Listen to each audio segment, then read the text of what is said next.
Okay, should be going live any second now. You'll probably be able to see it before me.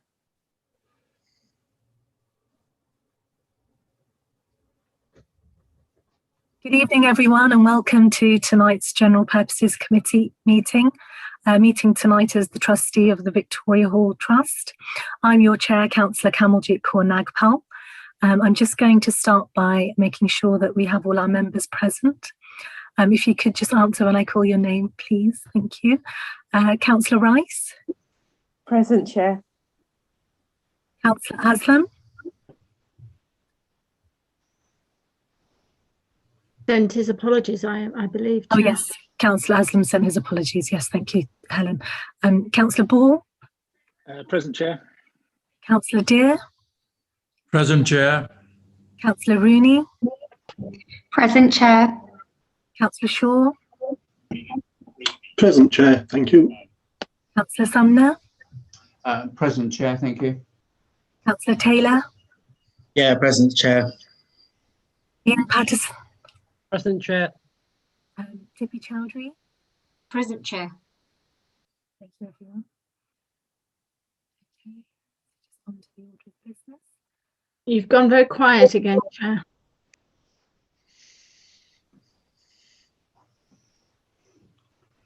You have it.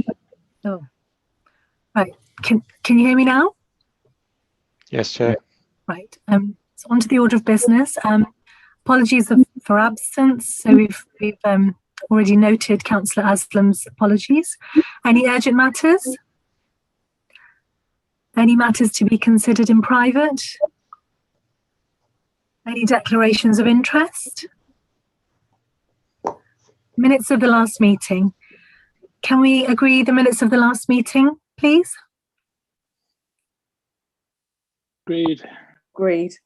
Yeah, agreed. Agreed. Thank you very much. Okay, item 6. Right, so tonight I'll just introduce the officers. We have with us tonight Helen Harris, Director of Legal and Democratic Services, Adam Wally, Assistant Director, Capital Investment Programme, Lucy Taylor, Director of Growth and Sustainability, Regeneration and Planning, Keith Broomfield, Democratic Services Officer. Do we have Jackie with us? Yes. Yes, Jackie Adams, Head of Legal, Property and Regulatory. And Sandra Felix is helping us from Democratic Services, is helping us with the administration at the start of the meeting, Chair. Oh, great. Thank you, Helen, for that. Welcome, everybody. Okay, so item 6. So before I ask Adam to present item 6, we have with us tonight Mr. Roger Green from the Friends of Victoria Hall. Mr. Green, you have 5 minutes to speak. I'll just ask Keith, please, if you would just time Mr. Green and just let him know, please, when we've got a minute left. Right. Thank you. Okay. You can hear me okay? Just check. Here we go. Yes. Thank you, Chair. I'm speaking on behalf of the Friends of Victoria Hall, a charity supported by a dozen local residents groups and many individual members. Regrettably, and has been usual at these meetings, there are more questions than answers in the documents presented. They're incomplete, they're inconsistent, and they're confusing. All you need to know is that it's not at all in the interest of the Victoria Hall Trust and its beneficiaries, the people of Ealing, for you to agree to these latest proposals. Now, you're not obliged to be rushed into any decisions today just because it would suit the Council to have the matter dealt with by the 2nd of April. Your greatest concern has to be the governance of the Trust. Now, the Council finally has taken on board the Charity Commission view that the Victoria Hall needs an unconflicted group of trustees. Well, sort of, it has. How many? The report submitted to you says a new Victoria Hall Trust Committee would contain not less than 3 councillors and 3 independent members. But elsewhere in the papers, you'll see a letter to the Charity Commission that says that there would be at least 3 councillors. So how many councillors are there going to be? 3, 33, all 57 members of the majority party? How would setting up another committee under the authority of the council prevent the problem of a charitable trust having only a minority of independent members without voting power? And what is the status of such a new body?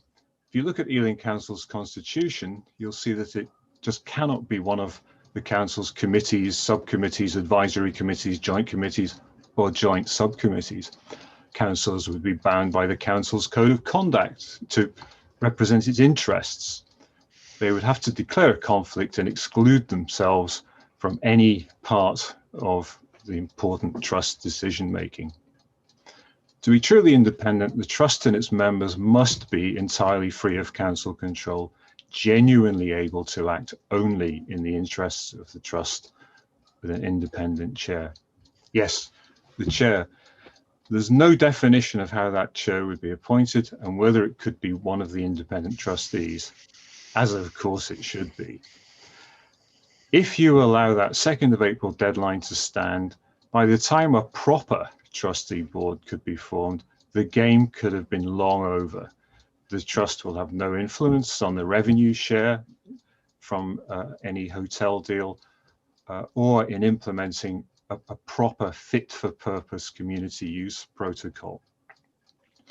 All the Victoria Hall Trust will have left is the rump of a building with greatly reduced lettable space from which the community is barred from use over the weekend, a space which no longer could be used for large-scale events such as concerts and religious festivals, because the already unaffordable accommodation has been greatly reduced in size and practicality. The other big issue, I have only got 5 minutes, so I'm concentrating on just 2. The other big issue is money. When it comes to charging the trust for its share of town hall costs, the council says it should pay 20.17% of these costs, as can be seen in the accounts. But when it comes to the council paying the trust, the share of a hotel deal would be only 17.66%, and its share of the rental income from such a deal would be just 14%. You should not accept the proposed basis for calculating cost and premium apportionments, not just because they're inconsistent, they're incorrect, since the extent of the trust's property continues to be wrongly assessed. Appendix 5 of the report asserts that the trust property is 17.66% of the site, but the detailed survey in 1995 confirms our view that it's over 20%. As for the transaction costs, you're being asked to agree that the trust would get 17.66% of the payout and yet shoulder 50% of the transaction costs. 20 seconds. In your capacity as trustees, you must ignore the irrelevant deadline the council's trying to impose upon you, insist that the governance and finance issues are properly resolved before going back to the Charity Commission, act in the interests of the beneficiaries of the trust, the people of Ealing, and if you allow these recommendations to go through, 5 minutes. I can assure you that it won't be the end of the matter. Thank you. Thank you, Mr. Green.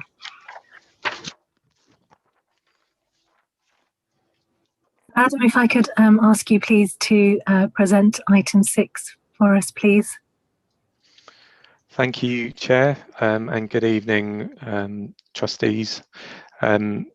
Just as I usually say at the start of these meetings, just introduce myself again. I'm Adam Wally, Assistant Director for Capital Investment, and I've been asked to act as the lead officer representing the Victoria Hall Trust. So I'm presenting to you this evening in that capacity. I have Helen Harris as our colleague, Director of Legal and Democratic Services, who's also providing legal advice to the Trust. So I just want to get that out of the way up front. So thanks, Chair, for in terms of introducing my report. I suppose if I could briefly acknowledge Mr. Green's comments there, I suppose, up front, and say that as I go into as we go into the detail of the report, and as much as anything, I think really want to leave as much time for you as the trustees to debate it. But I would hope and expect that we're able to cover most of the issues, or all of the issues, in fact, that Mr. Green has raised there, I hope.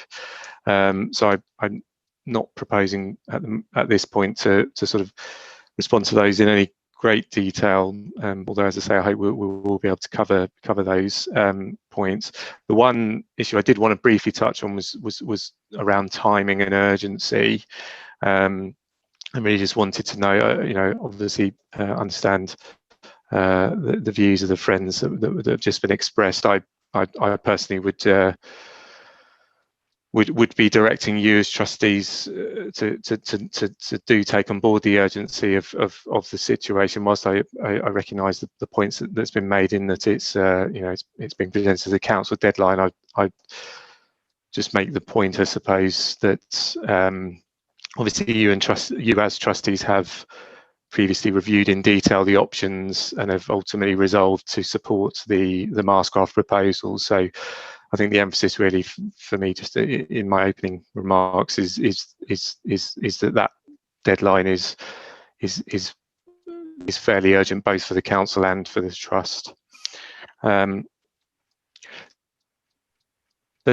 I say, obviously with your agreement, I'd suggest that may want to structure the debate in sort of two halves this evening. So the report itself looks to cover two key aspects of the letter that was received by the Charity Commission on the 19th of January that was touched on at the last meeting. As you'll recall, we only received that letter shortly before the deadline for the previous meeting, which was on the trust accounts, so didn't have an opportunity to prepare a sort of a full report to you. And as you'll recall, you asked us to come back for a further meeting to have a debate around those issues, and hence the report that's before you this evening. So the two elements that the report looks to cover is firstly around governance, and there is a recommendation in the report around a new trust committee being formed, and this is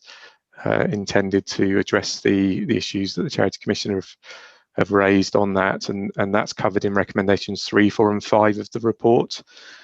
So Chair suggests you may want to open up for debate on that element first before we move on to the second aspect, which is around apportionment of premium and rent, which is covered off in recommendation 6. So Chair, all I'd briefly, just in summarising, want to say is that we have had some sort of interim feedback from the Charity Commission, which has come in the last 24 hours. So it probably is relevant for me to briefly summarise that, Chair, if you'll allow me, which I think is probably relevant for the discussion. So we've received as has been appended to the report this evening, I sent a letter on the 2nd of February to the Charity Commission, which was a sort of a placeholding reply, which was looking to cover off sort of more of the technical aspects of the queries that they raised, but was also giving notice effectively to the Charity Commission of the intended process that we were looking to report to yourselves and seek to achieve that deadline. As I say, we have had an acknowledgement from the Charity Commission in the last day. What that confirms in summary, and I'm happy to go into more detail if trustees would like to ask about it, but in summary, it acknowledges the timeline and says that the Charity Commission would be committed to achieving the timeline that we've asked them to achieve, which is to seek to have the scheme approved by the 2nd of April. And I suppose as a side would note in that that in itself is a broad acknowledgement that the Charity Commission appear to be looking to reach a conclusion on this process. So the overall direction of travel appears positive in that sense. The Charity Commission have asked a few questions of detail on the arrangements on apportionment, which I expect we'll probably talk about in more detail in this meeting, and we can look to go back to them and clarify. And lastly, the Charity Commission have wanted to just reinforce the point around the new trust committee, and they've specifically, and I would just want to note this, Chair, just so that members are aware, they've specifically drawn attention to wanting the new trust committee to be regarded as corporate in circumstances where there are where council trustees need to declare a conflict of interest, and therefore only the independent trustees would be able to undertake decision making on behalf of the trust. So hopefully I've sort of summarised that, Chair, but happy to sort of elaborate if trustees want to ask any more questions of detail. So as I say, Chair, suggestion would be for you, obviously for your agreement that you might want to handle the governance points covering off recommendations 3, 4 and 5 first before we move on to a debate on premium and rent.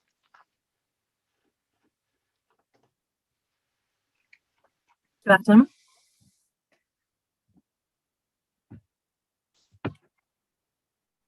Okay, so if I could just ask everyone, if we work through the recommendations, please, before, in fact, if you do have any questions, please can you indicate in the chat box. But if we start with recommendations 1.1 and 1.2, so we can cover those off.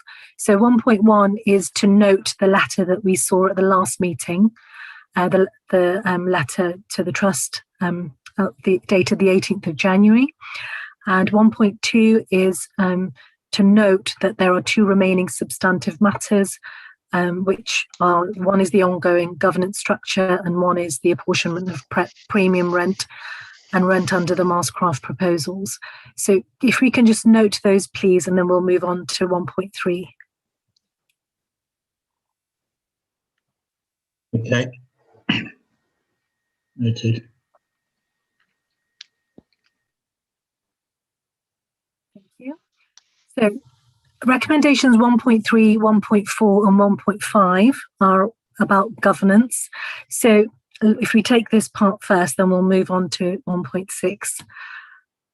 1.3, 1.4 and 1.5 are about, as you can see in the papers, are about this new trust committee recommending to full council that the powers and decision making be transferred from the General Purposes Committee to the Victoria Hall Trust, agree to appoint a 3rd independent member, and also about how the independent members should have full voting rights.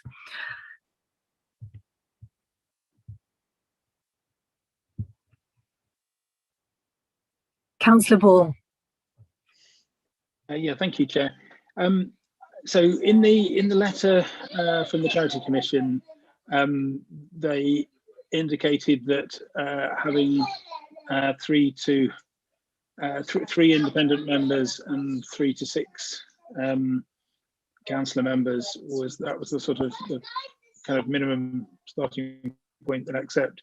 But they did suggest that would the trustee consider a majority independent member committee to provide clear can't read my own notes, but to avoid clear independence, clear management of conflict, I think it says. I think the point is that to make it truly independent, it really would need a majority of independent trustees. So, I think if we had 4 or 5 independent trustees and 3 councillors, that would work. But what's put forward to us today is we'd have 3 independent trustees and we'd have an unlimited number of councillors. And so it just, as Mr. Green pointed out, that the wording is slightly unclear whether it's 3 or more, or whether it's at least 3, but in all the places where number of councillors is referenced, there's never an upper limit on how many councillors there could be. So you could have a situation where you had 10 councillors on it and 3 independent members, in which case, I mean, yes, they have a vote, but they would have very little influence. So yeah, I suppose to ask as a question whether it was considered to have a majority of independent members. And I guess also the other thing, am I right in thinking that this would be effectively a board of trustees of the trust rather than a council committee? Because I don't think it can be a council committee with independent members voting. So just clarification from Helen on the legal status of exactly what the new committee would be helpful as well. But I think my main point is just that really in the interests of good independent governance, there ought to be a majority of independents rather than minority. So, I mean, Helen, are you able to just answer Councillor Ball's point about having majority independent members? And I'd like to also make a proposal to the members for how many for what we should do. But if you could just clarify that, thank you very much. Yes, Chair.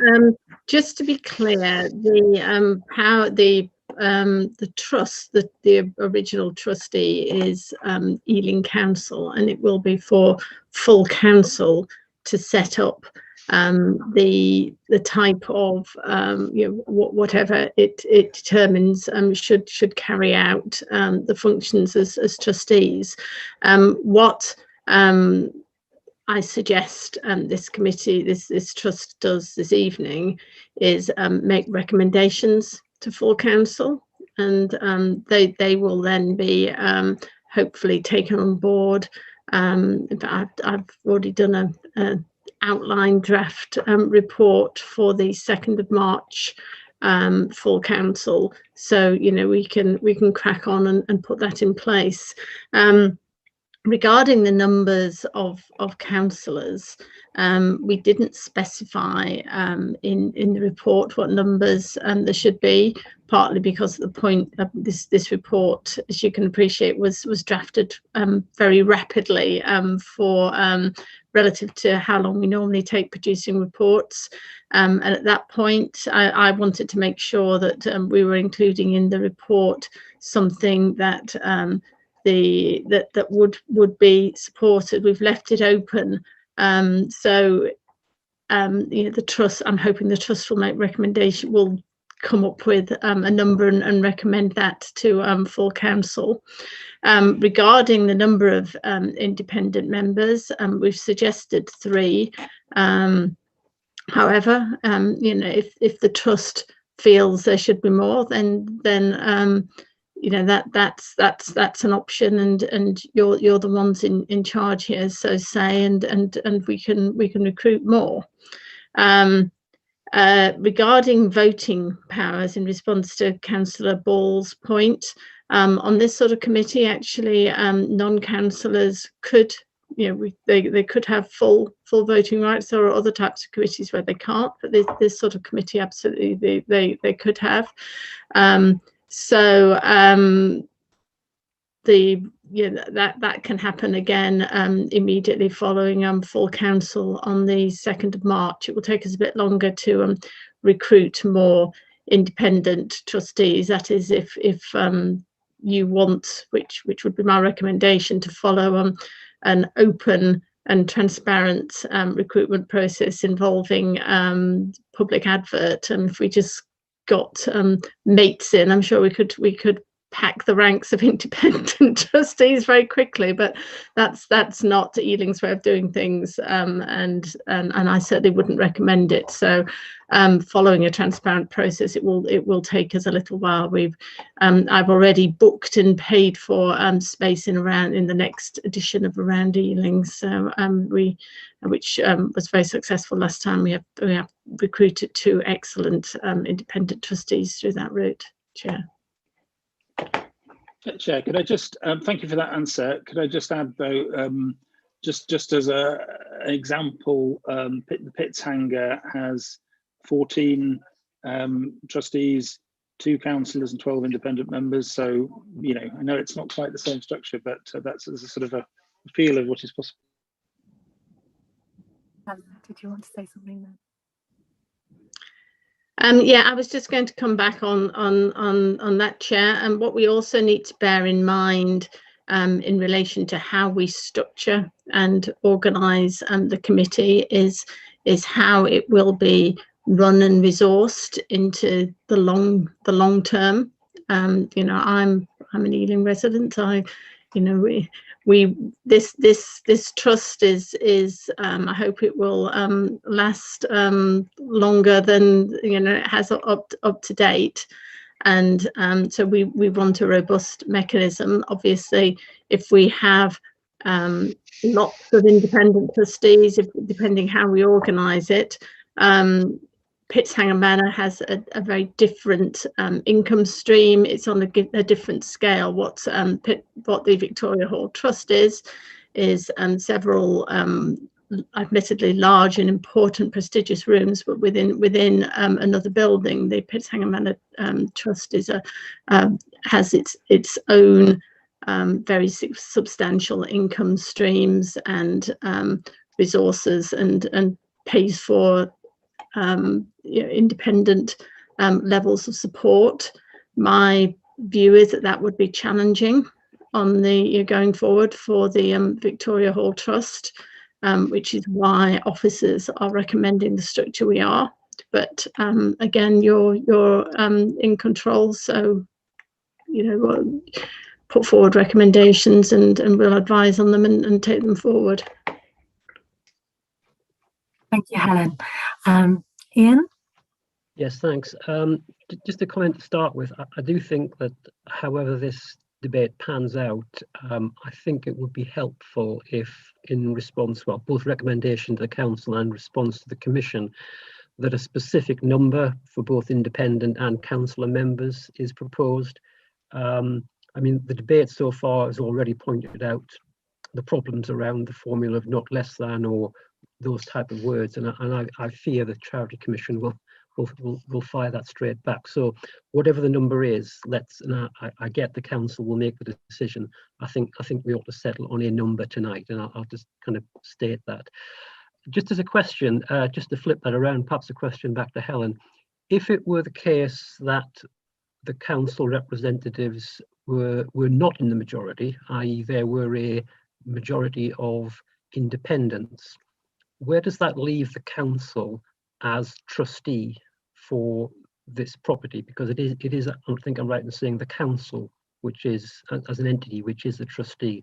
I'd just be interested to kind of tease that out.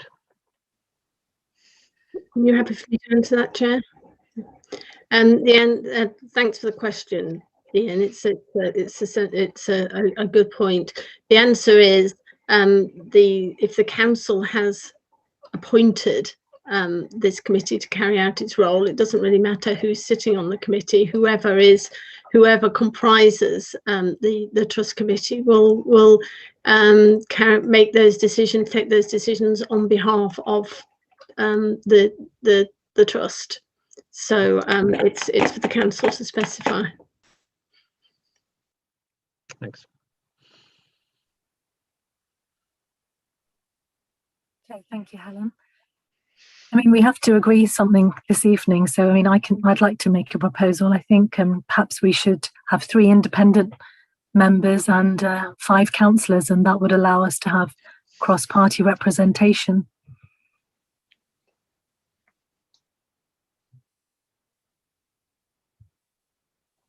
That's one idea.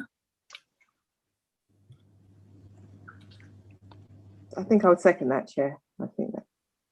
Agreed, Chair. Yeah, so Chair, I mean, if we're... Sorry, can we just...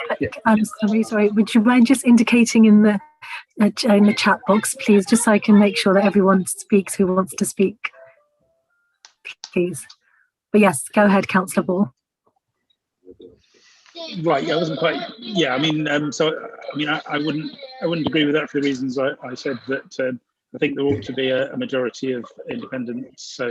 So yeah, so something like, you know, flipping it around the other way and having 5 independent councillors, so 5 independent members and 3 councillors would be more helpful, I think. You'd like to ask a question? Sorry, Chair, Sorry, I didn't hear you, Chair. Please go ahead and ask your question. So I just wanted to ask, if we went for the 3 independent, 5 councillors cross-party, is it possible to just break that down in terms of what are we looking at cross-party? How many Labour, how many Conservatives? Can you break that down to give me a sense of what you mean figures we're looking at? Yeah, but I'll ask Helen for some guidance on that as well, please. Yes, Chair. The short answer is that the balance on committees varies from one election to the next. Just so you get an idea, out of 69 Ealing councillors at present, or rather before, 2 of our councillors resigned to become MPs, and 1 sadly passed away. Before then, we had 57 Labour councillors, 8 Conservatives, and 4 Liberal Democrats. We're now 56, 6, and 4.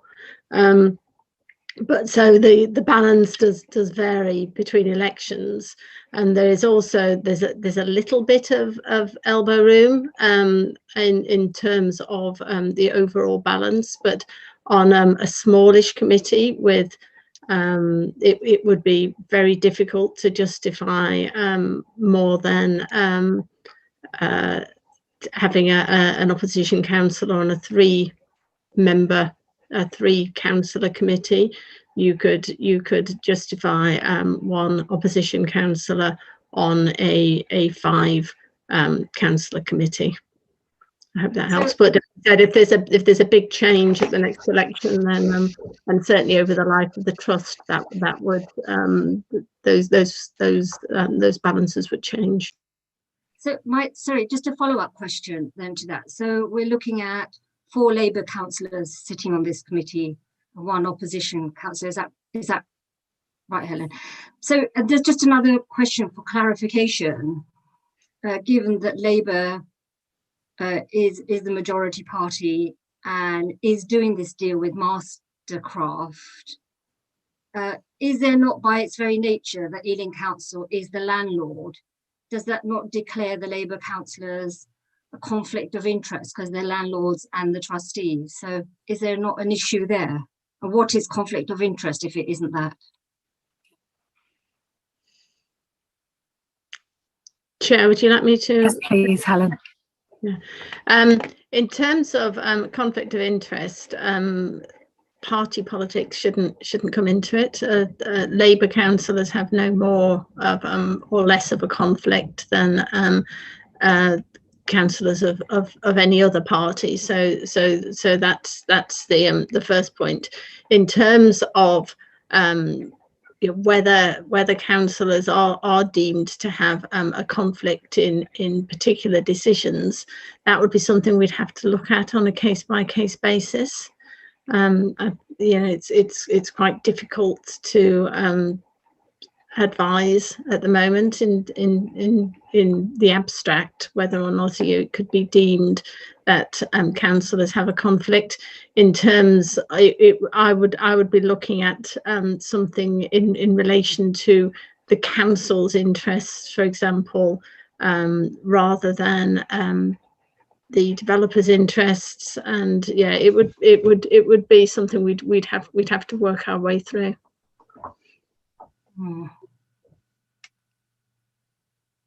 Councillor Taylor. Yeah, thank you, Chair. Helen's kind of touched upon it. I know recommendation 1.5, it refers to what does it say? Declaration of conflict of interest. And I was trying to understand how that might be measured. I mean, I don't sit on this committee simply because, well, I do sit on this committee because I'm a Labour councillor, but I don't operate because I'm a Labour councillor on this committee, on that basis. So I was just trying to understand how would that loyalty test effectively be defined. But also a wider question was, what would happen to the GPC, the committee, if, in terms of its future role? Would you like me to respond to that, Chair? Yeah. 2 points. first of all, in relation to the loyalty issue, this is a concept that the Charity Commission has specifically asked for and raised. I find it interesting. I'm not quite sure how it would work in practice. Our response was a cautious okay, and please would you draft it for us, please, and let us know what you want, Charity Commission, because I'm not convinced that the Charity Commission do sometimes feel to be quite a long way back from the front line in terms of their views of things. So we've asked them to let us know what they want, and cautiously agreed. Obviously, if when it comes back, it's something that that officers consider to be completely unworkable, then we would come back to the trust and advise you of that. But yeah, it's so we're not quite sure. We'll have to wait and see what the Charity Commission advise regarding where now for the GPC. Well, this is sort of, it rather touches on what Councillor Sumner raised at the last meeting. That is really something that we will, officers will need to talk about with the chair. Historically, the GPC has been the catch-all council side committee, as in non-executive, non-cabinet, and picks up all that work that doesn't fall anywhere else, which will ebb and flow depending what's happening at the moment, because of just the way things have fallen. Victoria Hall Trust work has been where the need has arisen over the last 3 years. So GPC stepped into the breach, but that would be something for future resolution.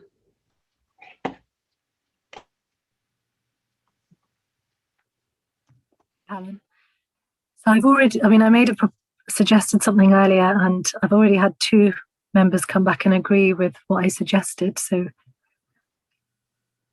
I guess, can we move on if everyone's happy to do so? Well, I indicated happy. Can we have a vote on it, please?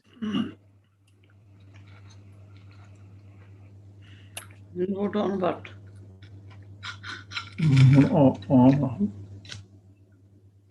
On kata kita.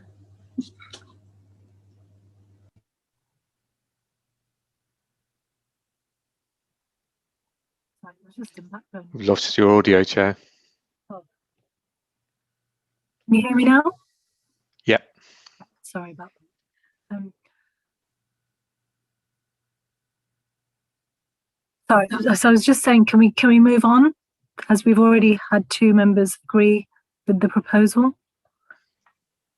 Yeah. I put forward. So can we move it to a vote then, please, Chair? I think a vote's necessary. Put it to a vote. Yeah, that's fine. What are we voting on? I'm looking at the chat. I can't see. Well, I suggested earlier, Councillor Sumner, that we have 3 independent members and 5 council members on the new trust committee.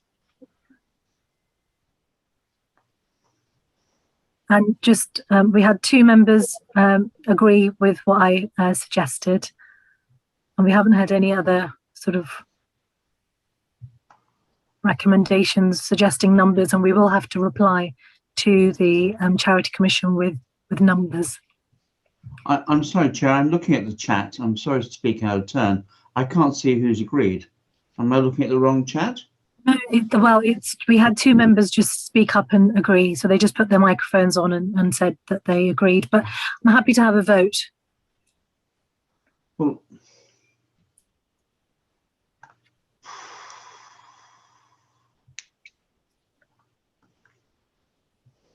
unless anybody else wants to suggest something else, but I didn't hear anything concrete with numbers, so that's why I put that out, and we can have a vote on that. Unless there's anything. So what I suggested was flipping it around and having 5 independents and 3 councillors. So that was the numerical suggestion that I made. Okay. All right, well, we can have a vote on both of those suggestions. Does anybody want to propose anything else? Councillor Taylor, is that an old hand? Oh, sorry, Chair, Councillor Hall's proposal hasn't been seconded. Is that a legal necessity if our Director of Law can advise us, please? You would normally want you would normally need a seconder. It doesn't need a seconder. You would normally need a seconder for a proposal. Well, that's what I'm drawing attention to, Chair, that Councillor Ball has proposed something. He needs a seconder. Only second the ball, just to show, no hard feelings. All right. Okay. So we'll vote firstly on having 3 independents and 5 council members. So if you agree with that proposal, please raise your hand. Chair, I don't have the raise hand facility, but I'm happy to say that I support your proposal. That's Councillor Dear. Thank you, Councillor Dear.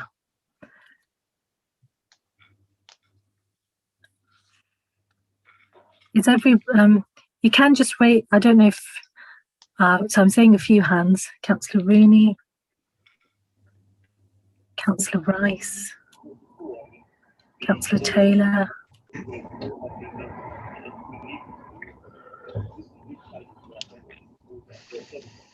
There's no hand here.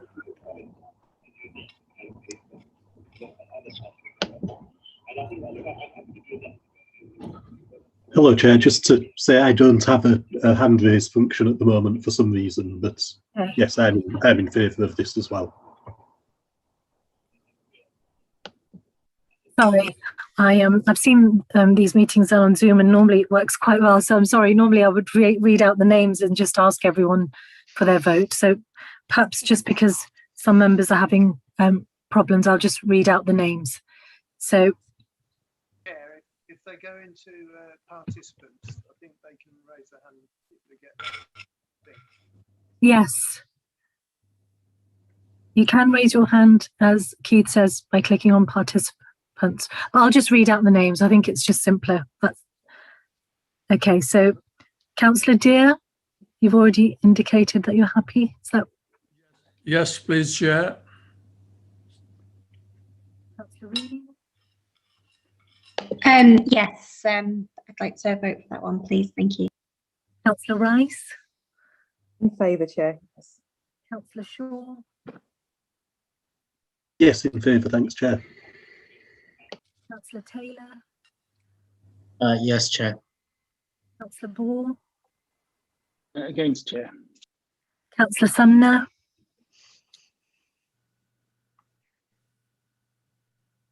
Against, Chair.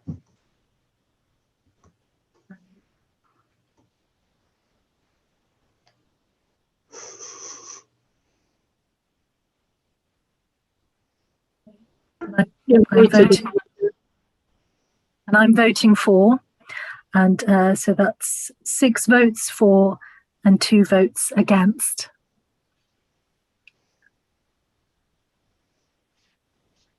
Okay, so now we're going to vote on having 5 independent members and 3 council members.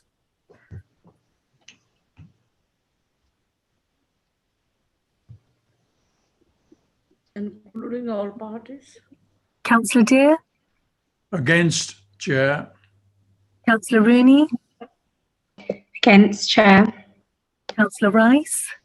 Against, Chair. Councillor Taylor? Against, Chair. Councillor Shaw? Against. Thanks, Chair. Councillor Ball? For, Chair. Councillor Sumner? For, Chair. Okay, and I'm also going to vote against. Okay, so we've had 6 votes against and 2 votes for. So I guess it's agreed then that we're going to have 3 independent members and 5 council members. Thank you very much.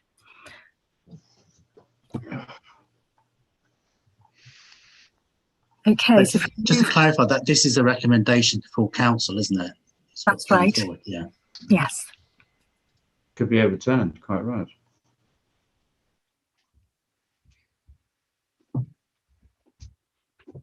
Okay, so moving on to recommendation 1.6. So this is, we need to approve the methodology for apportionment and sharing of the premium, project costs and rent between the trust and council, as summarised in Appendix 5.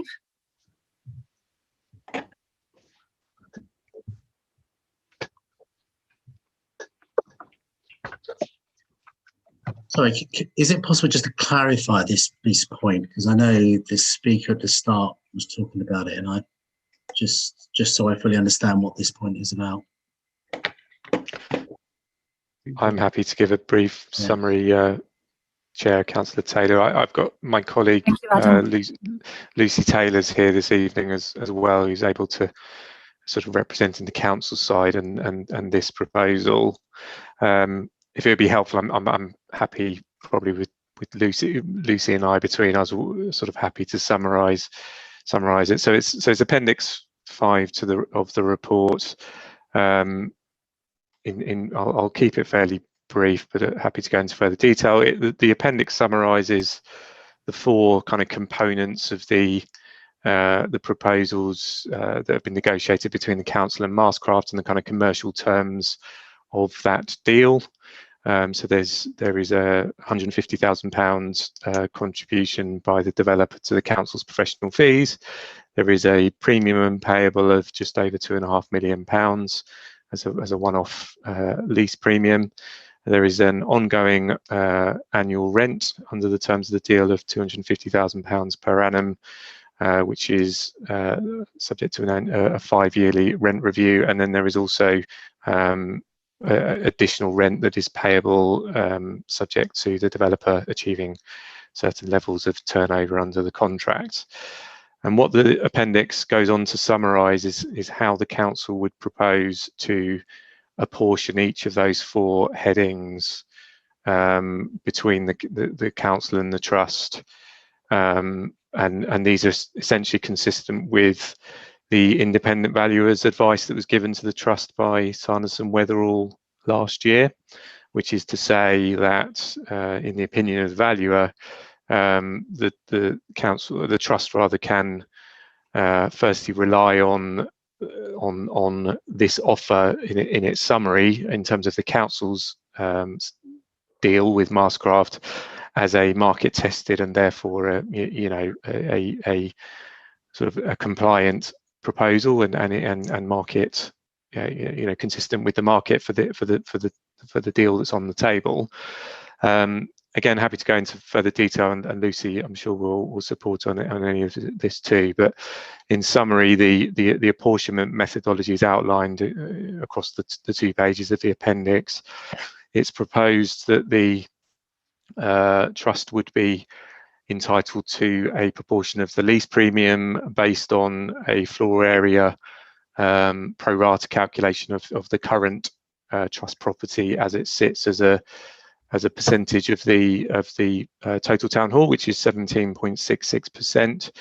Just I may as well briefly clarify, because it was raised by Mr. Green earlier, that it is acknowledged that the accounts that were reviewed last month did have a different percentage and a different methodology in terms of the proposed costs that the council is seeking to countercharge back to the trust for the running costs of the town hall.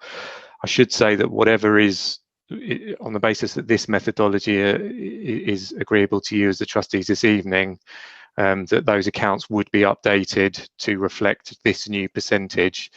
So it's simply a case that it was a different methodology that was applied to the draft accounts. You might remember that I took a delegation at the last meeting to negotiate with the council and finalise those draft accounts. So just as a point of clarification on that question.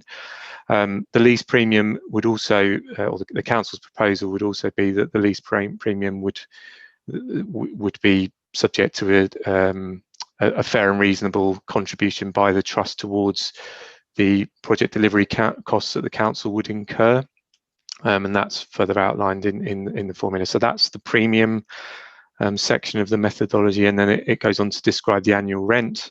And the proposal around that aspect is that the trust would be entitled to sort of on a similar basis, but the pro rata share is calculated with respect to the Victoria Hall only, and not the rest of the trust estate, because the trust will continue to own the Queen's Hall under the terms of the deal. So we'll be able to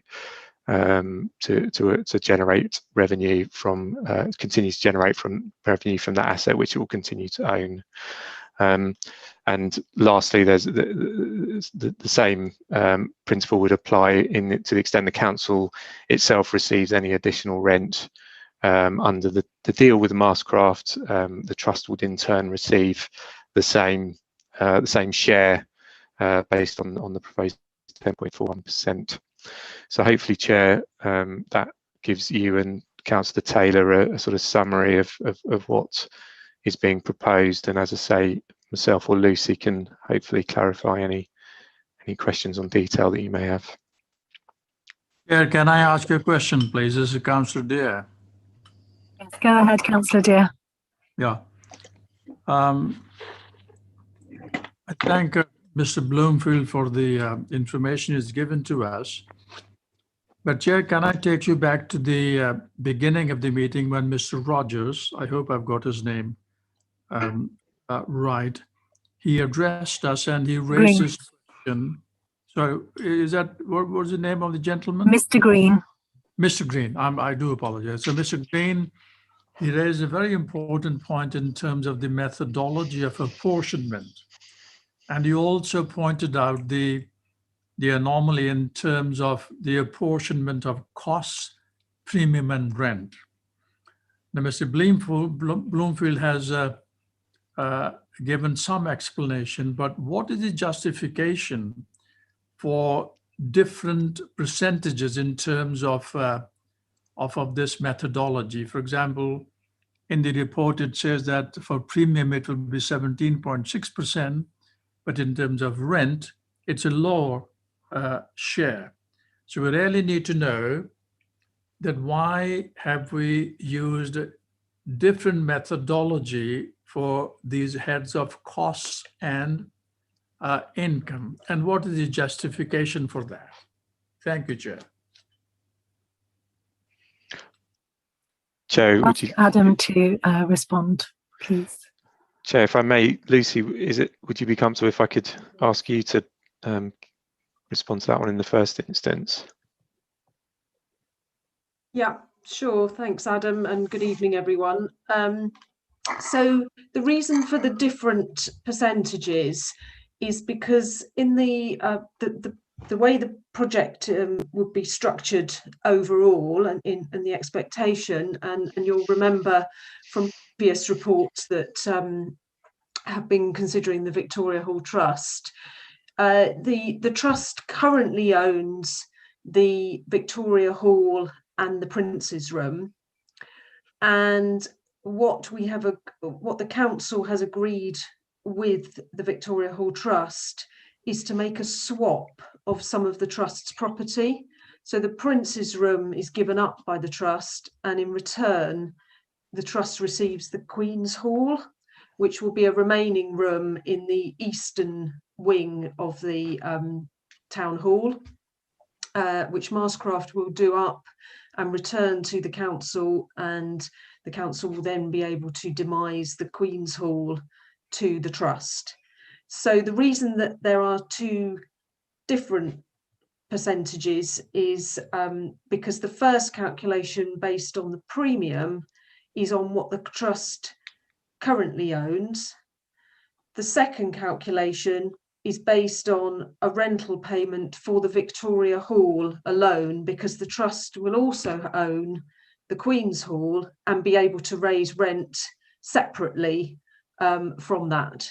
So I hope that explains it. So the circa 17 to 20% represents the total of the trust's portion today, and the 10% will represent the trust's portion that will be leased to Mastercraft, and therefore a rent will be due on it.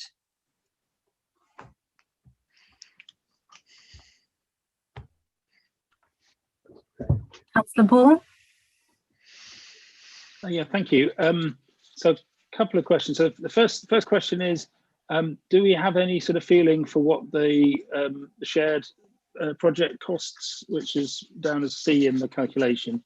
Do we have any, well, I suppose firstly, what sort of things does that cover? And then secondly, do we have any kind of feel for how much of the total that's going to eat up? And the more substantive point really is, I think that the newly set up trust committee, following full council setting it up, would be in a better position to negotiate with the council the toughest deal, the best deal for its specific interests in terms of these formulae. So I think it would make sense to defer the decision on the percentages until the new committee is set up and it can actually negotiate them, because what we're seeing at the moment is the reduction in percentages between the amount that we're being charged, as Mr. Green pointed out, the amount that is being charged by the council to the trust when working out costs, is different to the amounts that are being used now, and not to our advantage. So to us as a trust. So I think the independent committee will be in a better position to negotiate that better.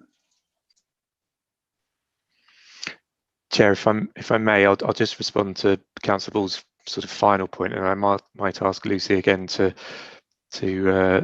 respond on the first part of the question. But just to reiterate the point I made earlier, that there has been a bit of a timing mismatch between the report that came last month in terms of the draft accounts and the revised calculations that make up this methodology. So that is to say that just to sort of maybe expand a bit on that, at the meeting of the draft accounts last month, you might recall that my colleague Shabana mentioned that the 20% split was based on a methodology which was applied for the previous accounts from 2018-19, and that was a cruder apportionment, which we are now, having reviewed there were a number of questions raised at that last meeting, as you'll probably recall, that I took a delegation at that meeting to negotiate with the council on the detail, and as a consequence, this revised figure of 17.66 is where the pro rata split appears to be as at today, based on a better understanding of the floor area. So the point I suppose I'm making in summary is that depending on what the percentage ends up being, the accounts will be adjusted to the same account. So it's not the case that there would be a 20% application on costs and 17% on premium. The same, they would be drawn into a parity across the piece. I hope I'm making sense in what I'm saying on that aspect. Can I come back to that, Chair? I mean, I think, I understand that they would be used consistently, but the issue is that what's being decided in terms of those apportionments, goes forward for the next, whatever it is, 200 years. That's a really significant thing. So, in the last few months, it's been renegotiated to the disadvantage of the trust, and then the new worse figures for the trust would then carry on for the whole lifetime of this agreement, which is longer than any of our lifetimes. So, I think that is something that is of concern, and which is why I think that there ought to be further negotiation by the new committee. Lucy, did you?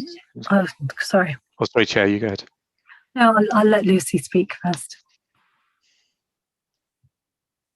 Okay, I was going to answer the first part of Councillor Ball's. I'm not sure whether we finished on this bit, but maybe if I answer the first bit and then if there's any further clarification. So on the project costs to date, we have spent getting close to £2 million bringing this project to where it is now, and that includes moving some of the quite significant services out of the town hall. So that one of the key costs has been moving CCTV, for example. So that's the costs of bringing the project to market, legal and professional fees, and moving services out of the town hall and various things associated with that. I think what I would want to say is that the structure of the deal with Mastercraft is clearly in two pieces, and a couple of others that Adam's mentioned, but the two substantive pieces are the premium and the annual rent for 250 years. And the structure of the deal was not intended to create the maximum one-off capital receipt or premium. It's taking account of both the premium and the rent, and the council's valuers were clear that that was a good deal for the council. It could have been structured differently, but it wasn't, and there was never an intention to do more than cover the costs in terms of the premium. So that's how it's been structured. But as I say, the project costs to date are circa 2 million. But what I think we're saying tonight is that there's clearly got to be some reconciliation done in terms of and detailed agreement around which of the project costs are appropriate for the trust to cover and which are appropriate for the council only to cover. So which ones are the trust costs, which ones are the council's costs, and which ones are shared costs. What we've got before you tonight is a suggested formula. I think there could still be a bit more negotiation around the actual detail behind that. And Chair, if I may just add to what Lucy's just said there, so because it is relevant, Lucy just mentioned about the council's costs to date. Mr. Green mentioned in his earlier comments about the ask that the trust pay 50% of those costs, and it probably is worth just talking to that point, which is to say, as Lucy's mentioned there, that the council, or my expectation acting as the officer on behalf of the trust, is that the trust would only ever pay, for the sake of argument, if it were 17.6% on the premium, the trust would never pay more than that equivalent percentage on the costs.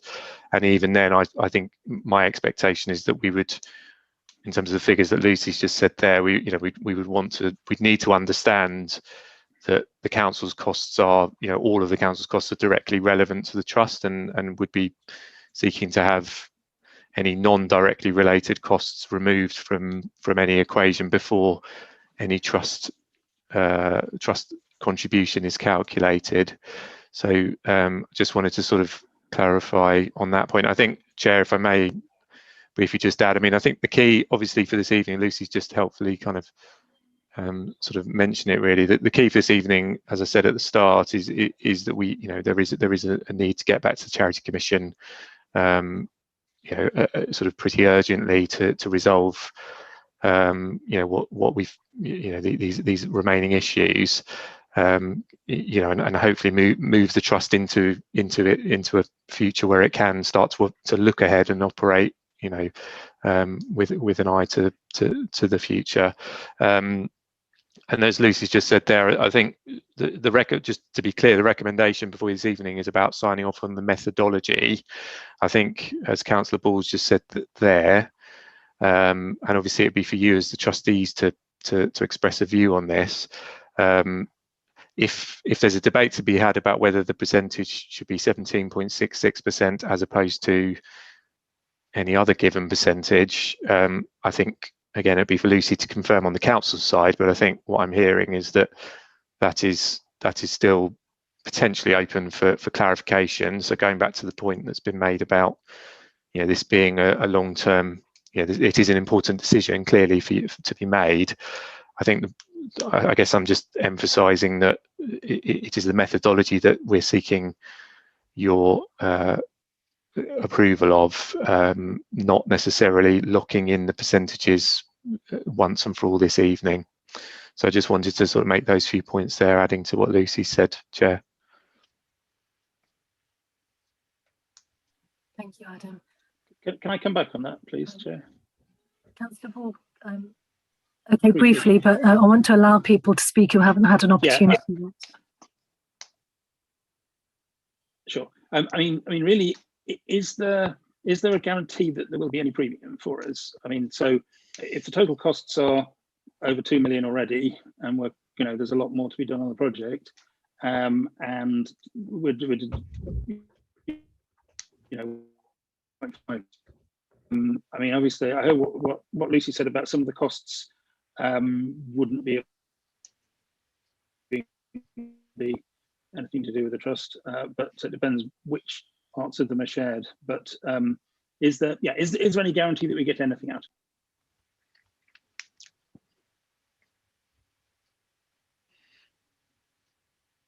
Perhaps if Chair, would you like me to just comment on that? I mean, I don't think there can be a guarantee that the trust would get anything out of it. I think we need to work through what all the costs are, but we don't know all the costs to date because we haven't got to that point of handing over the vacant possession of the building to Marscraft.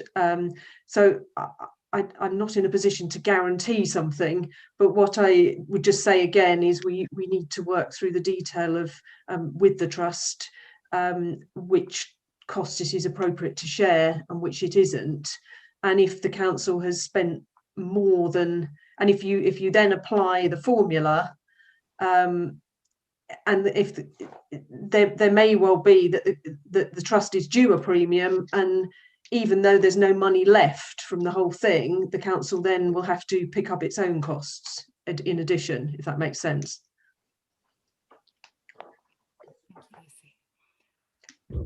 Rice.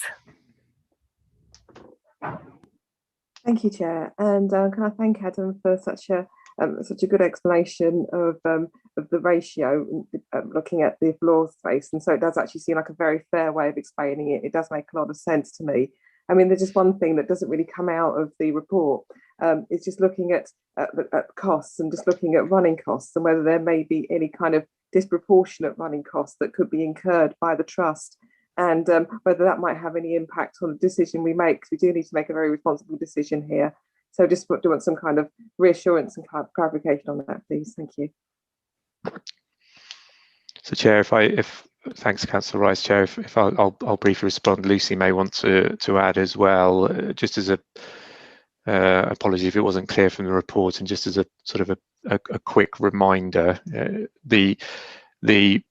what's being proposed by the council to the trust is that the trust would receive a share of the ongoing rent in perpetuity, and as I say, that percentage is 10.4%, which equates to £26,000 a year. What that offer also, essentially what that offer would be is that that would be a guaranteed annual payment to the trust for the use of the Victoria Hall, but the deal involves the ongoing operating costs and any overheads all rest with the developer. So there is no risk to the trust or the council, for that matter, in terms of the overheads of it. So there are, in answer to Councillor Rice's question, there are no sort of that is effectively all income with no overheads. What I would say, just so that you're absolutely clear on it, that does not include the Queen's Hall, which is a separate matter, and will need to be arrangements for that will need to be put in place separately, and that, again, we're not at a stage where we're able to have a discussion with you and put a proposal to you from the council side on how the Queen's Hall will operate. But as I say, the focus of this evening is very much on the Charity Commission's letter and looking respond to their query, which is around the Mastercraft half of the deal. So it is very much the intention. I think I said at the last meeting, I think Councillor Shaw may have asked at the previous meeting, we very much want to be moving into the business of those discussions on the future of the trust, but we do need to, the purpose of this evening and this report is to get us to that point by resolving these remaining Charity Commission issues. So hopefully, Councillor Rice, I've answered your question on the overheads point.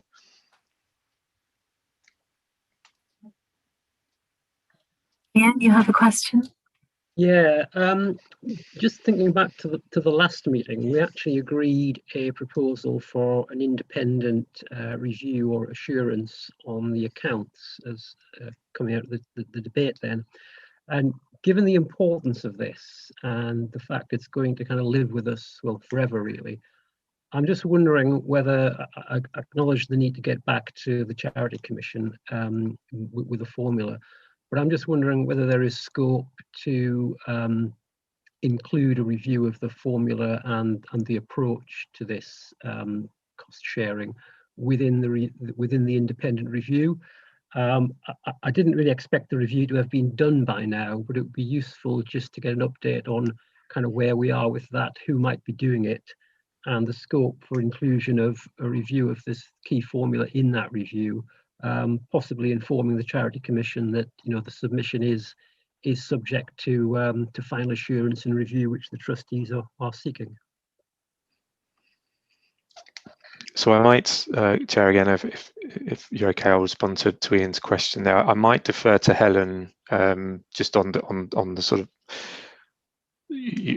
what, to the extent to which we are, there is an opportunity to kick some of these issues down the road. I'm not sure what level of flexibility in terms of the Charity Commission sort of resolution is there. So I would just sort of caution on that. And again, might hand over to Helen in a minute. In terms of your point, Ian, on the independent review, you'll appreciate, obviously, as officers, we've been very much focused on getting this report to you this evening. So I have had some interim conversations with my colleague Shavana, who spoke at the last meeting on the accounts, and we are looking to scope out that independent review that we agreed to, that you delegated to me at the last meeting. But we're not. So I can't really say a great deal more this evening on the detail of that. But certainly can if you as trustees want to extend the scope of that review to include this, we can obviously. It's for you to debate and give us that direction.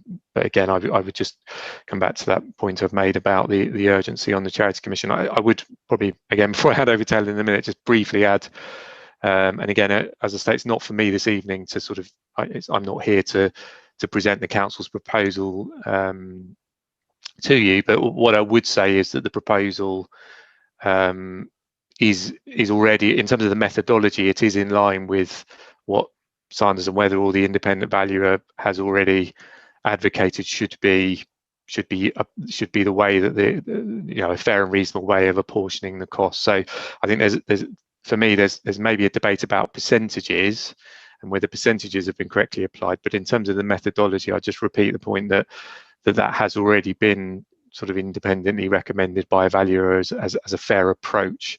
So again, if you as trustees want to get a second opinion or feel there is a rethink, clearly, it's for you to direct us as officers to do that. But again, Helen, maybe would you mind just speaking to the point on timescales? Yeah, it's really down to, with your indulgence, Chair, it's really down to the Charity Commission and how much detail they want from us at this stage. Mr. Green's quite correct that the 2nd of April is not an absolute legal deadline. However, what it is, if we miss that deadline, what we know for sure is that there will be a delay of quite a few months necessarily before things can move forward further. And what we as advisors to the trust, the approach we've been taking, and it is for you as trustees to knock us back if you disagree, but the approach we've been taking is that we want the trust property to be up and running and operational and refurbished and safe as soon as possible, which means cracking on with the deal and not going around the houses yet again with the charity commission. So that's why we've been pushing for this date. In terms of the degree of, if you want more detail before you're comfortable to send Adam as your advisor off to negotiate on your behalf, or to clear things without things coming back again to the trust, then we're in your hands on that. But as I said, it's that's the rationale for pushing on faster at this stage. But we can certainly go back to the charity commission and ask them, what level of detail they might be comfortable with, if they're happy for things to be left for future negotiation. I don't know if that helps at all, Chair. Thanks, Helen.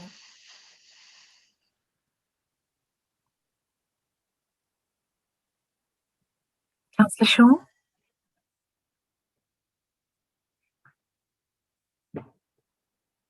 I'm worried about your teenager. Yes, thanks, Chair.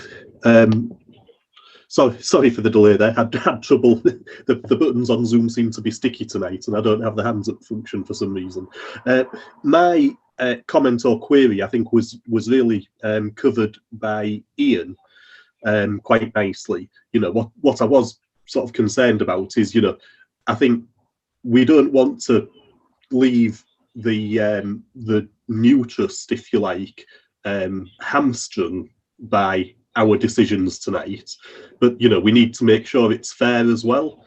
And so I think reviewing it at some point and leaving it to the trust as it's reformulated in some point for further negotiations with the council, it's really just to get a fair deal for everybody type thing.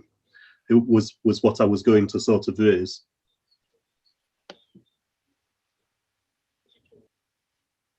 Thank you, Councillor Shaw.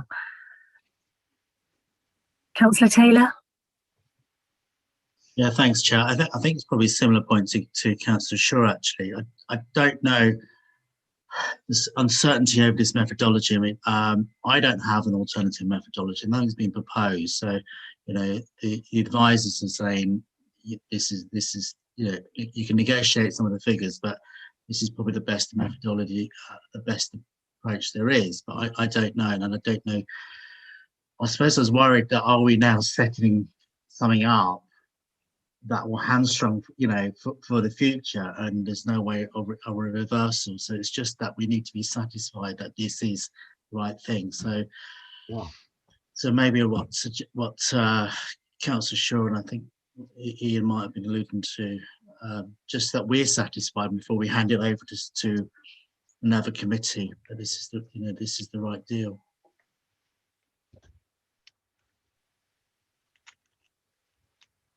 Yeah. Oh, sorry. The other thing I want to say. Oh, sorry. Because I know we've heard from Helen Harris about obviously timing how crucial a delay on months. I'm more sceptical slightly about those things, Helen. Sometimes I never know how. In terms of, if it doesn't meet April, how long before? You said months. Is it 6 months, 9 months? Before before the impact is.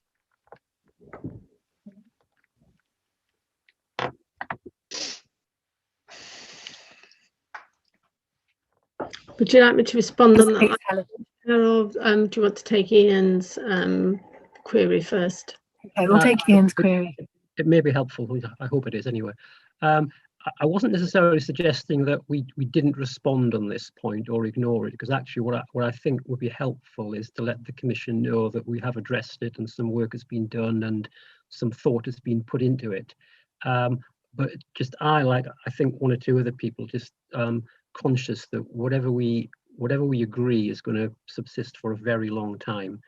And I just wonder whether it's worth saying to the Commission, look, you know, so we've addressed your two main points. Here are our current positions. We have a proposal on governance. We have a proposal on the allocation of costs and funds. However, just given the importance, just to give ourselves final assurance, we're asking independent advisors to have a final look at this. And if there's any change, we'll come back to you. Just, you know, as honest as that, really. Chair, if I may respond, I think that's actually a very helpful suggestion that Ian's made. And again, you know, we're as your advisors, we are trying to second guess, you know, obviously the Charity Commission's views on a lot of these things. I completely hear what you, Ian, and I think Councillor Taylor and Shaw have both said, and is also sort of reflected back to what Mr. Green said earlier.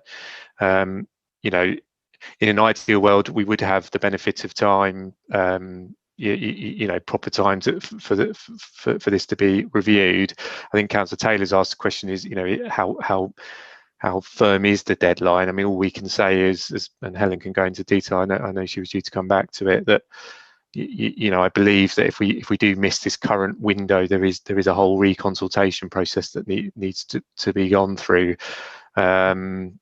I think Ian's probably, you know, having heard the debate this evening, I could see an option where my letter back to the Charity Commission, you know, with your agreement might sort of look to set out that there's been an initial debate on this evening's meeting. There's an understanding, there's a proposal that's been set out by the council. The trust has heard it, but wants more time to consider it, and as I think has been made, perhaps wants to allow the new trust committee to ultimately ratify that, because that does seem like you know, as I think the point's been made, you don't necessarily want to to pass on any issues onto that new trust. I suppose that, you know, the $1 million question is going to be, will the Charity Commission accept that? I hope they would, and certainly we can look to craft a response that sort of is termed in that way, hopefully on the basis that the Charity Commission accept that there is good reason to allow more time to finalise this, whilst also allowing the scheme to proceed and to get us out of this current sort of limbo state that we find ourselves in. So as I say, in summary, Chair, I think Ian's suggestion is potentially quite an interesting one. Chair, would you want to comment? Chair, I had. I'll just pick up a few points there, just to refresh our memories. What we're asking the Charity Commission to do is to formally register the Victoria Hall Trust as a charity. It's not a registered charity at the moment. And very, very early on, when we first approached the Charity Commission, we made the point, and they agreed with us, that the trust's 1897 objects are no longer fit for purpose. They wouldn't actually get us over the line in terms of a registered charity. So initially, with the Charity Commission suggested some revised objectives, we tweaked them because they didn't really suit what we thought the trust would need, and those were agreed to go forward by a very early meeting of this trust committee. So we're asking the Charity Commission to register the trust as a charity, to update the trust's charity objectives, and last but not least, we're asking them to agree to the CYPRES application, which was set up. I hadn't come across before, but it's basically the swap of properties, swapping out the Prince's Hall for the Queen's Hall. So those are the three elements of what we're asking the Charity Commission to approve. If they don't give their approval by the 2nd of April, then and we're told by the Charity Commission that they haven't got any flexibility, then they have to begin again the consultation process, which from memory is a minimum 3-month consultation period, and they then consider representations received during that time, etc. And so that does build in delay, which, you know, your advisors we've sought to avoid. I think Ms. Patterson's suggestion is common sense. It's a good one, that we go back to the Charity Commission and say, look, this isn't, you know, please don't say no. We're just, you know, we have what we have got. Contrary to what you believe, is actually quite, you know, our committee of trustees is actually doing its job here. They're looking to protect the interests of the trust and do a thorough job. So please, can you give us your consent? But in the knowledge, yes, there are some important points outstanding, but they're outstanding because our trustees want to do a thorough job and not be rushed. So we can go back on that basis. What I can't say is, what I can't know is how the Charity Commission will respond. I hope that helps too. Councillor Dear? Is Chair Ranjit Dear here. Yes, Councillor Dear, go ahead. Chair, I think, I think we're going around in circles now. We have the independent valuers report before us, and we had a good discussion and we asked questions. I had some reservations in my mind, and as you have heard me, I raised those questions. But at the end of the day, as trustees, we have to take a position rather than say that let's take a second, third, or fourth opinion on this issue. What I think our responsibility as trustees is that we take a decision tonight and send it to the Charity Commission, and it is for the Charity Commission as an independent watchdog of charities to then tell us whether they agree with us or not. I think it will be not a productive use of our time, the trust's time, to go for a second, third, or fourth opinion on this issue. So I think in order to move the meeting forward, I suggest we had a good debate. We need to take a position as a trust, and then let the Charity Commission know of a decision, and it's for them, the Charity Commission as an independent watchdog, to say yes or no. Thank you, Chair. Thank you, Councillor Dear. Thank you, Chair. Finished.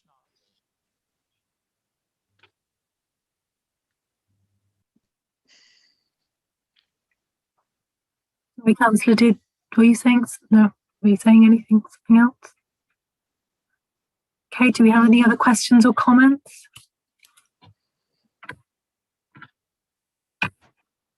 Chair, just so can I just understand what is going to go? Obviously, Councillor Dear has asked us to press ahead, and Ian's made a suggestion as well. I'm just trying to understand so we're clear on what's going to happen next, what we're going to agree to.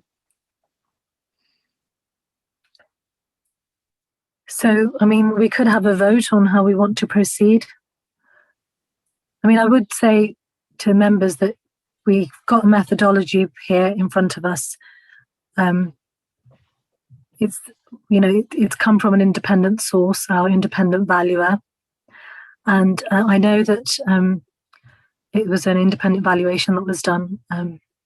And I know Ian mentioned earlier about the independent review. So normally an independent review is done where you've got a set of accounts and you're asking an independent and like an audit firm to do a review of those accounts. And we discussed at the last meeting that we could also ask this firm to look at the methodology, and that was how the numbers had been put together, because it was different to the previous set of accounts that we'd seen, and we talked a bit about that. But to actually appoint a firm who's going to do an independent review, I guess that will be a time-consuming process, and we'll probably have to get quotes from 3 firms and go through a proper process. So in terms of agreeing, in terms of going forwards and meeting the deadline that we have for the Charity Commission, we do have a methodology here in front of us that we could agree tonight if we wanted to. So I'm happy to put that to the vote. And I think, Chair, Councillor, did you say something just then? I said, Chair, that we should really proceed as per the agenda. We had a good debate. We had the independent valuers report before us. And I think that we should proceed as per the agenda. If any other member has an alternative proposal, they should put that proposal to the committee. And I think we can have a vote on that alternative proposal. But I think we should really proceed to have a vote on this item. Please. Thank you. Thank you, Councillor Dear. Sorry. Are there any other comments or questions? Councillor Taylor? Right, yeah, I won't prolong this. I take what Councillor Dear is saying. I suppose the thing is what's protected in terms of safeguards, if we press ahead, what safeguards are in place that actually the trust isn't being screwed over, I suppose, to put a finer point on it, can be put in place.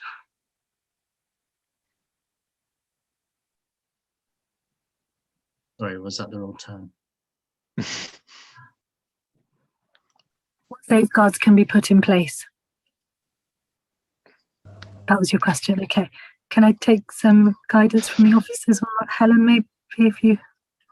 I mean, well, before Helen goes, Chair, I'll have a go first. I mean, I think, as I say, there's sort of a balance here. As I say, on the one hand, there is that Charity Commission imperative, but on the other, as has been said, there's potentially a want to maybe, well, as you say, Councillor Taylor, can't quite remember your turn of phrase, but we want to make sure that the trust gets a fair and reasonable outcome. I mean, as I say, I don't necessarily see tonight, genuinely, I don't, and I don't know if there's a way we can capture this in our reply to the Charity Commission. I don't see tonight as the final sign off of the terms of this arrangement, and I think there will, we've talked about transaction costs as an example, which we've acknowledged are not yet final because the council hasn't completed the transaction. So there will be future meetings where we will come back with recommendations and proposals for you to consider. So I suppose, again, I'm saying this by way of reassurance, I hope, that there is the methodology and then there is the detail and the percentages that actually go into it. I mean, we've not talked much about it this evening, but there, inevitably there is the delegation I took at the last meeting around the deficit that the trust carries, and I took a delegation, you'll remember, at the last meeting to seek to resolve with the council and discuss with the council how that is to be treated. So that is all obviously part of this wider equation that does need to be solved as well. I'm again conscious of time and not wanting to extend this. I guess just to summarise, I personally feel that there is opportunity for us to come back to you with more detail, and that you wouldn't be.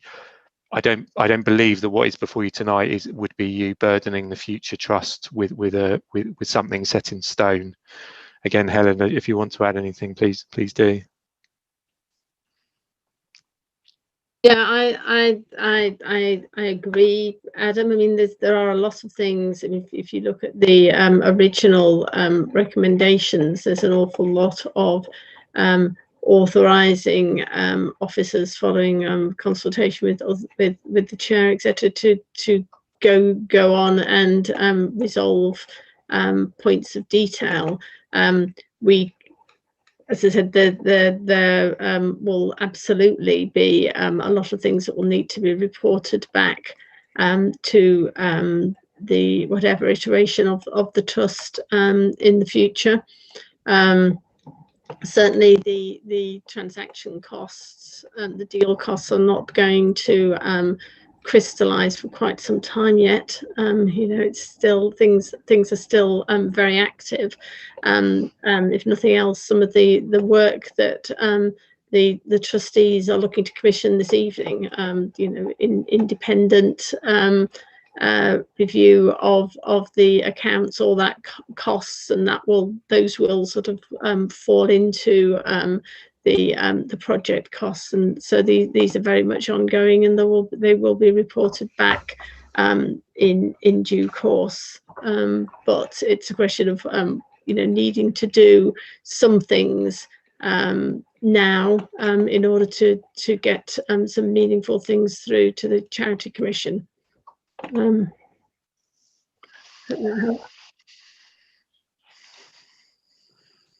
you, Helen. Okay, I can't see anybody else indicating. Oh, Councillor Ball. Thank you, Chair. Yeah, so I think, you know, based on what Mr. Patterson was saying, that there ought to be that the formula ought to be subject to independent review, and Councillor Shaw was saying that the new body as formulated should be involved. What I'd propose is that we agree the methodology in principle, but that the figures in the formula are subject to independent review to be reported back to the new committee. I mean, it seems to me that what the Charity Commission want is that they want to see that that this trust is being run, you know, properly and sensibly. So it seems to me that if we go to the Charity Commission and say the trust wishes to, you know, have a double check on these figures, that's not a reason why they would reject our application. I mean, it seems to be exactly the sort of thing that they would want a good trust to do. So I don't think that carries a big risk of delaying the whole process, but it seems to be quite a sensible step to take to ensure that the future committee doesn't get stuck with figures that are not to the advantage of the trust. And if I could, yeah, go on. Sorry, Chair, I was just going to briefly respond to. I mean, I think again, try to keep it brief. The wording of the recommendation was somewhat deliberately around the methodology, and that was the word that's in there, as opposed to inserting specific figures. So I would hope again for you to discuss and agree that the recommendation before you would be consistent with what Councillor Ball has just outlined there. Yeah, thank you, Adam, for that. So we are agreeing the methodology this evening, and as we've discussed earlier, and as Lucy and Adam and Helen have mentioned, the numbers, you know, there might still be some negotiation or some you know, an independent review could take us in a different direction. So we are just agreeing the methodology tonight.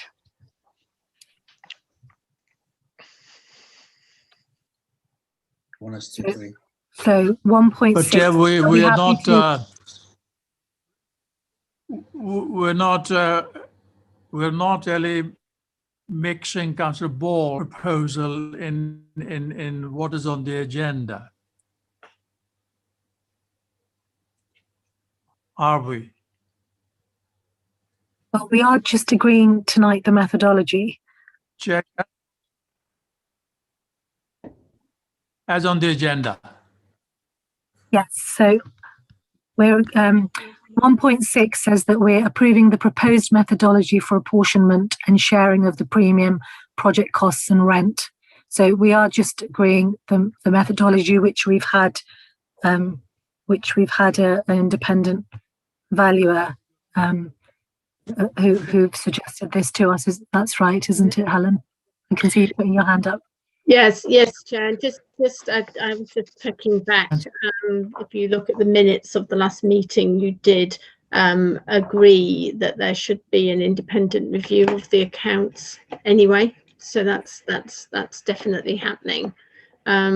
So yeah, this is sort of anything that you agree tonight will be in addition to that, that's not something that's in question. It was resolved 3 weeks ago, whenever we last met. Councillor Shaw. Yes, thanks, Chair. I do believe that we are all talking about the same thing here, that, agreeing the methodology, we need to move the process forward to not miss the deadline. And in doing that, I think the flexibility around the numbers, as Adam has quite rightly just said, is within that. And so, there is that flexibility for the trust further down the line as it's reconstituted in the way that we've proposed earlier. That we can have that, and then the trust, as well as it's reformed, can have that discussion with the council. So, I'm happy for this just to go forward. I think we are all saying the same thing, ultimately. Right, so recommendation 1.6. Can we agree the recommendation, please, members? Agreed. Agreed. Agreed. Yes, agreed. Thank you very much.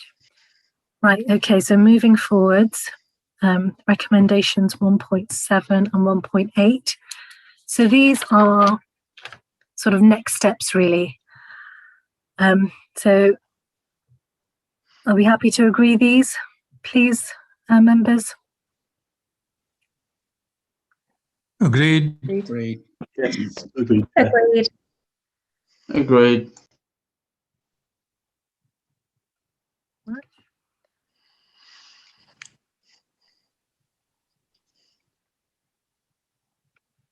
Okay, so item 7. Just trying to find it on my screen, sorry. We've lost you again, Chair.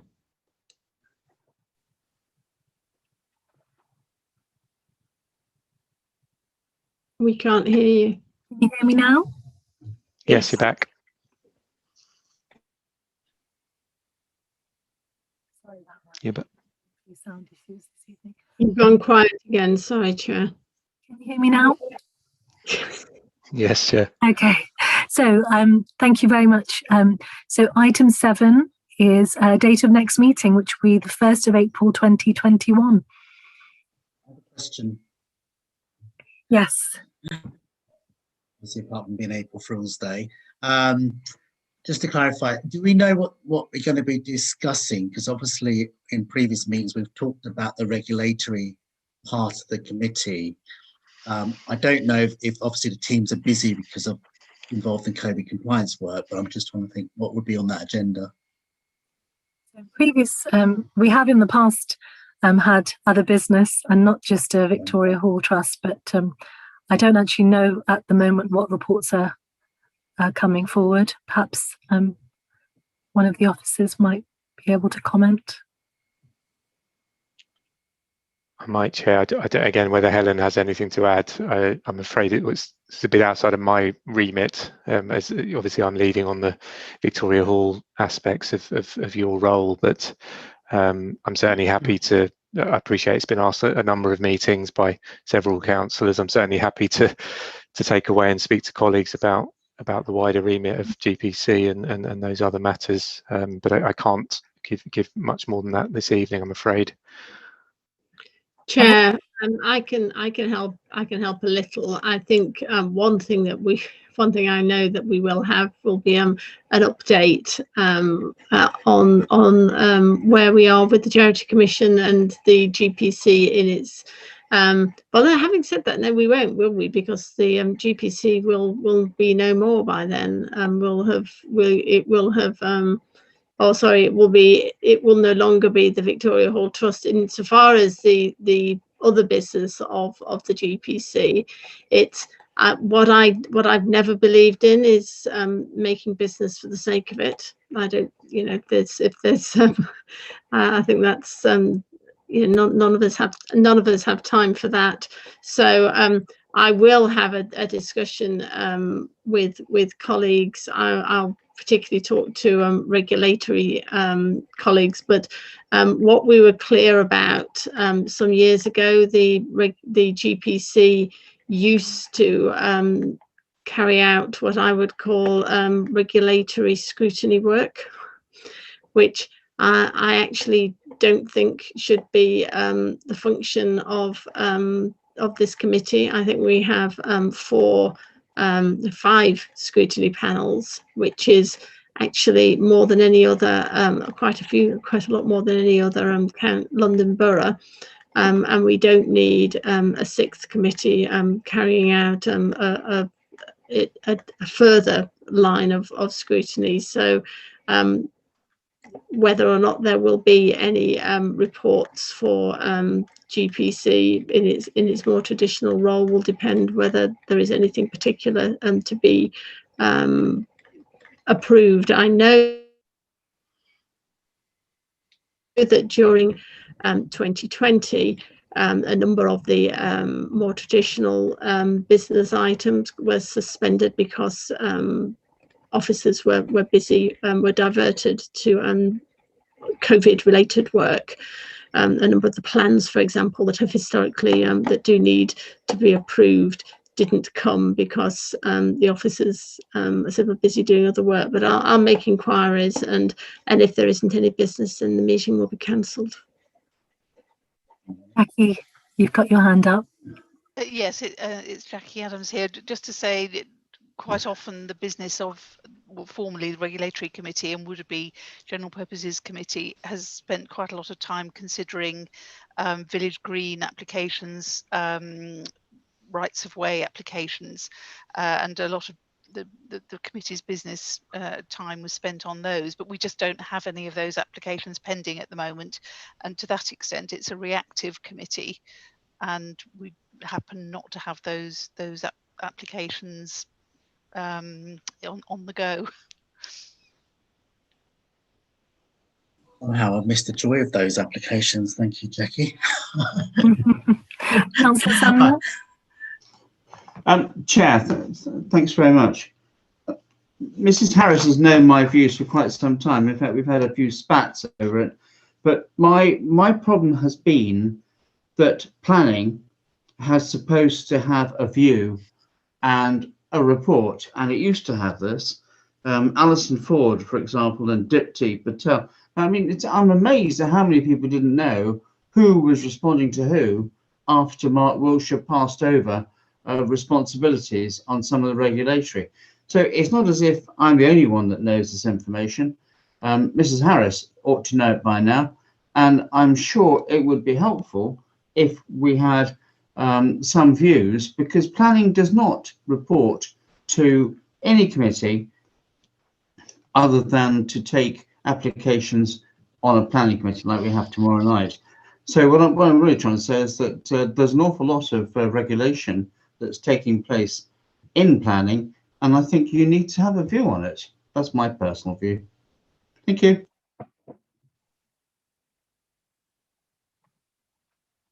Helen, did you want to come back on? Yes, just to say that Lucy Taylor is the director responsible for planning, and she happens to be on this call as well, so I'm sure she'll have listened carefully to Councillor Sumner's points. You're muted, Councillor Sumner. Are you referring to that, Lucy Taylor? Is that what you said? Helen, speak to me. Yes, sorry, I muted myself. Yes, planning falls under Lucy's responsibility. Is it? So it's not Dipti Patel. Dipti Patel responds to Lucy, does she then, or not? And who does Alison Ford respond to? Sorry, Alison Ford isn't planning.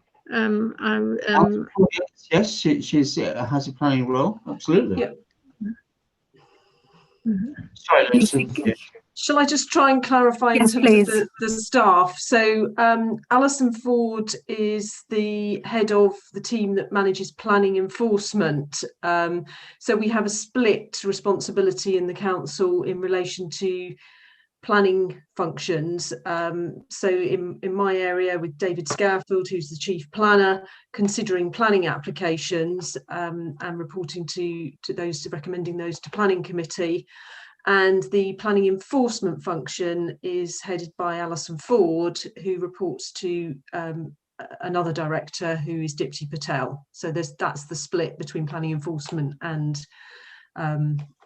planning applications. Does Nigel Sumner, I mean, not just Nigel, Councillor Sumner, but do you just want a structure chart? I have a structure chart. Obviously, you don't. Chair, can well, we don't need a meeting for this, do we? Future Chair, the future of general committee would be a matter of debate in other forums of our council, and it is not on the agenda for meeting tonight. So I think that we really need to, wait for this discussion to happen at another place, as Helen has indicated. But I don't think we need to keep this committee unnecessarily for this particular issue. Thank you, Councillor Dear. Obviously, Thank you, Councillor Dear.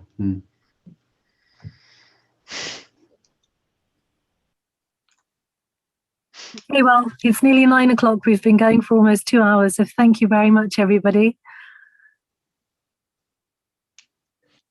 And good night, everyone.